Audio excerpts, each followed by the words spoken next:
Last time हमने जो previous lecture देखा था उसमें हमने मॉलिक्यूलर फार्मूला और एम्पिरिकल फार्मूला का डिस्कस किया था। आज हम एम्पिरिकल फार्मूला डिटर्मिनेशन में नेक्स्ट जो हमें जो चीज रिक्वायर्ड है वो मोल है। तो सबसे पहले हम कॉन्सेप्ट ऑफ मोल की तरफ जाते हैं।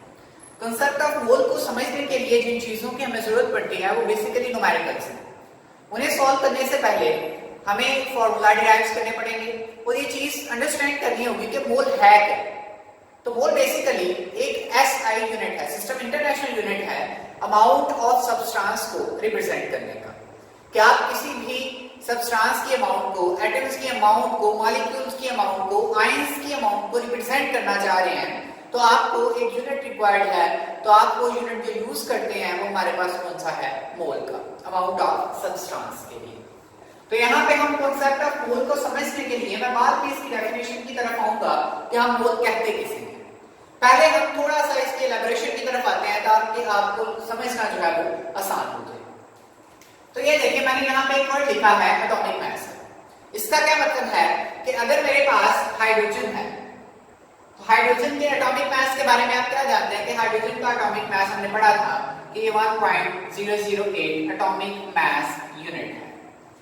इसी तरह आप किसी और एलिमेंट को देखते हैं, फॉर एग्जांपल क्लोरीन का हमने देखा था कि कितना होता है 35.5 एटॉमिक मास यूनिट। तो ये एटॉमिक मासेस हैं जिन्हें हम किस यूनिट में रिप्रेजेंट करते हैं? एटॉमिक मास यूनिट में। अब इस एटॉमिक मास यूनिट को हम अपनी सिंपलिसिटी के लिए, अपनी आसानी के लिए ग्राम्स में रिप्रेजेंट कर सकते हैं, किलोग्राम में रिप्रेजेंट कर सकते हैं, पाउंड्स में रिप्रेजेंट कर सकते हैं। किस लिए? अपनी आसानी के लिए, अपनी कन्वीनियंस के लिए, ताकि हम इसको इजीली रिप्रेजेंट कर सकें। तो यहाँ पे सबसे पहले हम आते हैं मोल के फॉर्मूला की तरफ कि मोल कैलकुलेट आप कैसे करते हैं। आपको अगर किसी एलिमेंट का मास दे दिया जाए ग्राम्स में, फॉर एग्जांपल मैं आपको कहता हूं कि मेरे पास हाइड्रोजन का 1 ग्राम है, तो आप क्या करेंगे? उससे मोल कैसे फाइंड आउट करेंगे? तो किसी भी चीज का जो एटॉमिक मास है, जो आपको मास दिया जाता है, यानी कि mass of an element in grams, जो हमें बताया गया है कितना कि 1 ग्राम हाइड्रोजन है, आप उसको डिवाइड करें उसके एटॉमिक मास के ऊपर। एटॉमिक मास भी 1 है तो हाइड्रोजन के लिए 1 by 1 हमारे पास कितने मोल आ जाएंगे? उसके 1 मोल के इक्वल हो जाएगा। इसका मतलब है कि हाइड्रोजन का जो 1 ग्राम हमने लिया था वो इसका क्या था? Atomic mass. तो किसी भी एलिमेंट का जो एटॉमिक मास है अगर हम उसे ग्राम्स में रिप्रेजेंट कर देते हैं तो वो किसके इक्वल होता है? उसके 1 मोल के इक्वल होता है। इसे ग्राम एटम भी कहते हैं। फॉर एग्जांपल मैं यहाँ पे देखता हूँ, एग्जांपल्स दी गई हैं कि 1 ग्राम एटम हाइड्रोजन को, ये ग्राम एटम बेसिकली मोल को ही रिप्रेजेंट करता है। ग्राम एटम किसे रिप्रेजेंट करता है? मोल को। तो 1 ग्राम एटम या 1 मोल हाइड्रोजन का ले तो उसमें कितने ग्राम होंगे हमारे पास? 1 ग्राम होगा। ये वही बात है कि मैंने कहा किसी का जो एटॉमिक मास है अगर हम उसे ग्राम्स में रिप्रेजेंट कर दें तो वो हमारे पास कितने मोल, उसके 1 मोल के अंदर उसके कितने ग्राम जो है वो शामिल होंगे। जैसे 1 मोल हाइड्रोजन के अंदर कितने ग्राम है? जो उसका एटॉमिक मास है 1 ग्राम। कार्बन की तरफ आते हैं, ये 1 मोल कार्बन के कितने ग्राम होंगे? जो इसका एटॉमिक मास है, कार्बन का एटॉमिक मास कितना होता है हमारे पास? 12 ग्राम। इसका मतलब है कि किसी भी एटम का जो एटॉमिक मास है वो किसके इक्वल है? उसके 1 मोल के इक्वल है। तो हम सिर्फ केमिस्ट्री के अंदर एटम्स को डिस्कस नहीं करते, हम यहाँ पे मॉलिक्यूल्स को, आयनिक कंपाउंड्स को और आयंस को भी डिस्कस करते हैं। तो हर एक के लिए मॉलिक्यूल के केस में देखें, मॉलिक्यूल के केस में 1 ग्राम मॉलिक्यूल या 1 मोल, मैंने यहाँ पे वाटर लिखा है कि मॉलिक्यूल्स के लिए भी जब 1 मोल आप कैलकुलेट करेंगे तो उसके किसके इक्वल होगा? उसके मॉलिक्यूलर मास के इक्वल होगा। जैसे हाइड्रोजन का मास कितना होता है? 1 का 1 है और 2 के लिए 2 से मल्टीप्लाई, और ऑक्सीजन के लिए 16, टोटल ये कितना हो जाएगा? 18 ग्राम। तो ये इसका क्या है? Molecular mass. इसका मतलब है कि मॉलिक्यूल के जो मॉलिक्यूलर मास है अगर उसे हम ग्राम्स में ले लें तो वो किसके इक्वल होगा? 1 मोल के। कोई और मॉलिक्यूल कंसीडर कर लें आप, फॉर एग्जांपल CH4 है, तो 1 मोल CH4, इसका मॉलिक्यूलर मास देखें 12 + 4 16 ग्राम। मैंने इसके मॉलिक्यूलर मास को ग्राम्स में रिप्रेजेंट किया तो किसके इक्वल आया? 1 मोल के।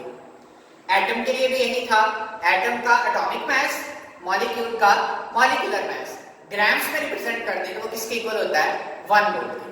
तो इससे आपको अंडरस्टैंड करना इजी हो जाता है। आयनिक कंपाउंड्स की तरफ आते हैं। आयनिक कंपाउंड का 1 ग्राम फार्मूला या 1 मोल इसके इक्वल होगा जो उसके फार्मूला यूनिट के मास के इक्वल आएगा। जैसे सोडियम का मास 23, क्लोरीन का 35.5, तो टोटल ये कितना होगा 58.5 ग्राम। तो ये इसका फार्मूला यूनिट का मास है। सोडियम क्लोराइड एक फार्मूला यूनिट है, ये इसका फार्मूला यूनिट मास है।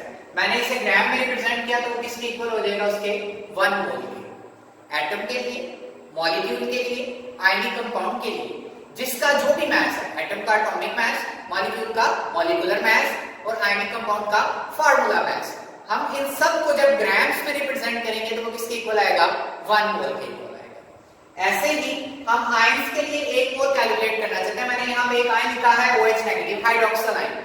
ऑक्सीजन का मास 16, हाइड्रोजन का 1, तो टोटल कितना हुआ 17 ग्राम। इसका मतलब है कि हाइड्रोक्सिल आयन एक आयन है जिसका आयनिक मास हमने क्या लिखा है 17 ग्राम।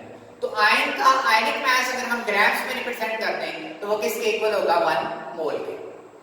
तो यहाँ पे 4 चीजें हैं, एटम, मॉलिक्यूल, आयनिक कंपाउंड्स और आयंस। सबके जो अपने रिलेटेड मैसेज हैं, अगर आप उनको ग्राम्स में रिप्रेजेंट कर देते हो तो वो किसके इक्वल होगा 1 मोल के इक्वल होगा। कैलकुलेट करना बहुत आसान है कि मोल का फॉर्मूला क्या है कि आप उस एलिमेंट का मास ले लें ग्राम्स के अंदर, उसको डिवाइड कर दें उसके एटॉमिक मास से। मॉलिक्यूल है तो मॉलिक्यूलर मास, आयंस है तो आयनिक मास। इसी तरह से अब इन तमाम चीजों को हम सम अप करते हैं कि ये जो मैसेज हमने ग्राम्स में रिप्रेजेंट किए हैं ये बेसिकली हैं क्या, ये क्यों 1 मोल के इक्वल है, इसे हम और क्या कह सकते हैं। तो उसके लिए मैंने यहाँ पे डेफिनेशन की तरफ आते हैं। ये देखें, एटॉमिक मास एटम्स के लिए जो भी हमने देखा, मॉलिक्यूलर मास मॉलिक्यूल्स के लिए जो भी हमने देखा, फार्मूला मास किसके लिए है, आयनिक कंपाउंड्स के लिए। आयनिक कंपाउंड्स को हम मॉलिक्यूल्स नहीं कहते, वो हमारे पास फार्मूला यूनिट्स होते हैं। और आगे मैंने लिखा है आयनिक मास। आयनिक मास किसके लिए, आयंस के लिए, जैसे हाइड्रोक्सिल आयन है। अगर हम इसे ग्राम्स में रिप्रेजेंट करें, जैसे यहाँ हमने ग्राम में रिप्रेजेंट किया, यहाँ ग्राम में रिप्रेजेंट किया, यहाँ ग्राम में रिप्रेजेंट किया, आयन में ग्राम्स में रिप्रेजेंट किया, तो ये तमाम उसके क्या कहलाते हैं, मोलर मैसेज। और ये किसके इक्वल होता है 1 मोल के। तो 1 मोल का जो मास है आपको पता है उसे किससे रिप्रेजेंट करते हैं, मोलर मास से। तो इन तमाम को, एटम का एटॉमिक मास, मॉलिक्यूल का मॉलिक्यूलर मास, आयनिक कंपाउंड का फार्मूला यूनिट मास, आयन का आयनिक मास, अगर हम इन्हें ग्राम्स में रिप्रेजेंट करते हैं तो वो किसके इक्वल होता है 1 मोल के। तो ये मोल का कांसेप्ट था। नेक्स्ट टाइम हम इससे रिलेटेड जो है वो न्यूमेरिकल करेंगे। अल्लाह हाफिज़।